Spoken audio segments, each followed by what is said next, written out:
Dice पर बैठे हुए सभी मौजूद व्यक्तियों का, दुबे जी का और आप सबका बहुत बहुत धन्यवाद करता हूं कि आपने अपने कीमती वक्त में से कुछ समय हमें दिया है।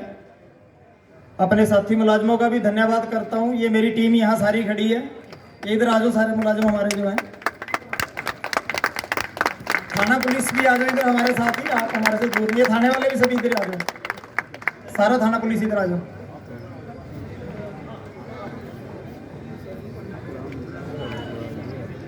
मैं आपको बताना चाहता हूं कि ये जो युद्ध नशे के विरुद्ध अभियान जो यहाँ चलाया जा रहा है, ये हमारे आदरणीय डीजीपी साहब डॉक्टर श्री सागरप्रीत हुड्डा साहब के दिशा निर्देश अनुसार एसपी क्राइम साहब की निगरानी में चलाया जा रहा है।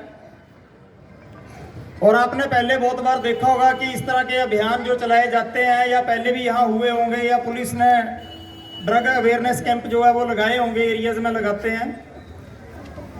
तो या तो थाना पुलिस आके लगा के चली जाती है या क्राइम ब्रांच आती होगी। लेकिन आज हमने इस प्लेटफॉर्म पर जहां भी हम जा रहे हैं, इससे पहले हमने लास्ट संडे इंदिरा कॉलोनी में प्रोग्राम किया था। हमारी क्राइम ब्रांच की टीम है, उसके साथ एएनटीएफ जो एंटी नारकोटिक टास्क फोर्स तैयार की गई है चंडीगढ़ में, वो टीम हमारे साथ है और थाना पुलिस हमारे साथ है। ये जितने भी कर्मचारी आप देख रहे हो, ये अगले 8-10 दिन तक यहीं मौली जागरा में ही डेरा डालेंगे। मैं किसी भी तरह का किसी भी यूनिट पर अपनी पर आरोप प्रत्यारोप नहीं लगाऊंगा, क्योंकि ये लड़ाई हम सबको मिलकर लड़नी है।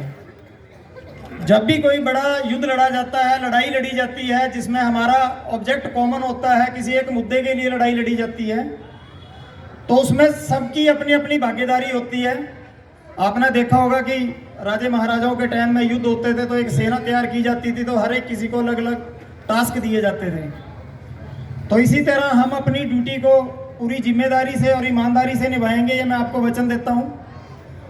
और आपसे भी मुझे कुछ उम्मीदें रहेंगी, क्योंकि आप भी इस लड़ाई में हमारा पार्ट हो और सबसे बड़ा रोल जो है वो जनता जनार्दन का ही होता है। मैं आपसे जैसे दुबे जी ने बताया, कभी भी ऐसा नहीं कहूँगा, जब भी आप मुझे कॉल करोगे किसी काम के लिए, तो मैं नहीं कहूँगा कि मुझे उस घर की वीडियो बनाकर भेजो या मुझे उस आदमी का नाम बताओ या मेरी टीम आएगी वो घर दिखाओ तभी हम एक्शन लेंगे। ये काम हमारा है और ये काम पुलिस करेगी और बड़े अच्छे तरीके से करेगी। आपसे सिर्फ हमें इतना ही सहयोग चाहिए कि आप जितने भी लोग मेरी बात सुन रहे हो या आगे सोशल मीडिया के थ्रू जिन लोगों तक पहुंचा सकते हो, आप सिर्फ और सिर्फ मेरे से एक इतना वादा कर लो कि आप अपनी और अपने बच्चों की जिम्मेदारी ले लो कि ना तो मैं और ना मेरे बच्चे नशा बेचने में इन्वॉल्व होंगे और ना ही नशे का सेवन करेंगे। मैं बस इतनी उम्मीद करता हूं आपसे। आप लोग मेहनत मजदूरी करते हो, मैंने देखा है। मैं 1 साल यहाँ चौकी इंचार्ज रहा हूँ, फिर 1 साल एसएचओ भी रह के गया हूँ। 10, 11, 12 बजे तक इस कॉलोनी का माहौल इतना अच्छा होता है। जब हम निकलते हैं, सारे घरों के बाहर बहुत अच्छी सफाई होती है, महिलाएं बड़े अच्छे से अपने घरों को रखती हैं।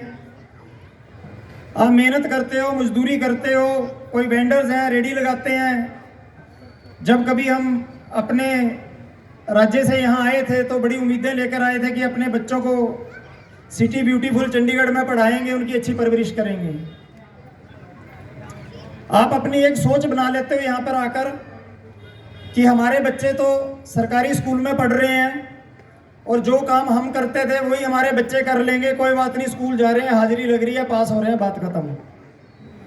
लेकिन ऐसा नहीं है, आपको अपनी सोच भी बदलनी होगी।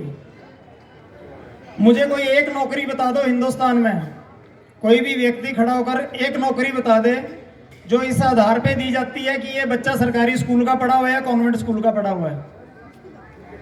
ऐसी कोई भी नौकरी नहीं है। सिर्फ शिक्षा देखी जाती है कि इसने शिक्षा कहाँ से हासिल की है, कितनी क्लास तक हासिल की है, कौन सी डिग्री, कौन सा डिप्लोमा इसके पास है। जो ये नौकरी लेने के लिए आया है, क्या वो डिप्लोमा या डिग्री इसने की है? अभी आपने देखा होगा यूपीएससी का रिजल्ट आया था, अखबारों में पढ़ते होंगे।